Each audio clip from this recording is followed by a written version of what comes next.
Hi, everyone. Welcome to another week of our devotionals from Ecclesiastes. Today we're going to be in chapter 3 with probably the most well-known passage from this book. For everything there's a season, and a time for every matter under heaven. A time to be born and a time to die. A time to plant and a time to pluck up what was planted. A time to kill and a time to heal. A time to break down and a time to build up. A time to weep and a time to laugh. A time to mourn and a time to dance. A time to throw away stones, a time to gather stones together. A time to embrace and a time to refrain from embracing. A time to seek and a time to lose. A time to keep and a time to throw away. A time to tear and a time to sow. A time to keep silence and a time to speak.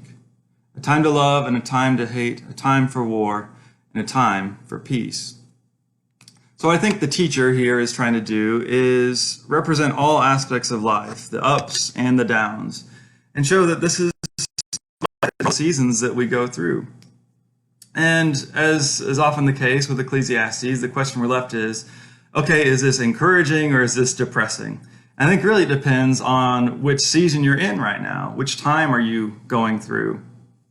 If you're in a time of weeping, that's good news to know that it doesn't last forever. But if you're in a joyful time, having somebody say, hey, you know what, this isn't going to last forever, is kind of a downer, which is very often what Ecclesiastes does.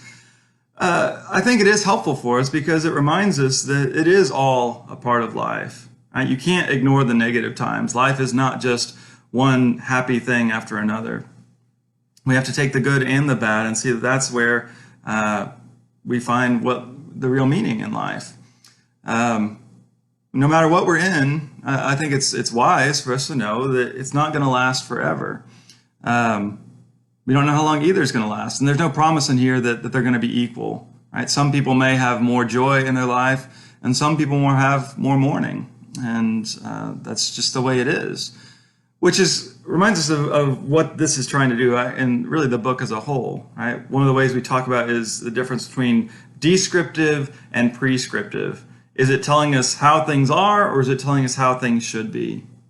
And most of Ecclesiastes is just saying, look, here's how life is, and we have to acknowledge that. We can't pretend that it's anything other than what it is. And so, but that means we don't have to think that this is exactly how God wants it to be. And in fact, we don't have to just assume that it's always going to be a certain way. Right now, for all of us, this is in some sense a season of mourning. It's a time to stay inside instead of be outside. And as much as we wish it would change, the real question is, how can we be faithful in this particular season? Whatever season we find ourselves in, there's a way to be faithful to God. And again, bearing in mind that this isn't saying here's how life should be all the time, it's not wrong to work against some of those negative things. Right? It's okay. It's actually encouraged to work against things like hate and war. And no, we won't necessarily achieve a utopia in this life. Some of the good things that we do will last. But some of our efforts will fade like a vapor. But there's a season for trying to make the world a better place too. It's a time for peace, and I swear it's not too late.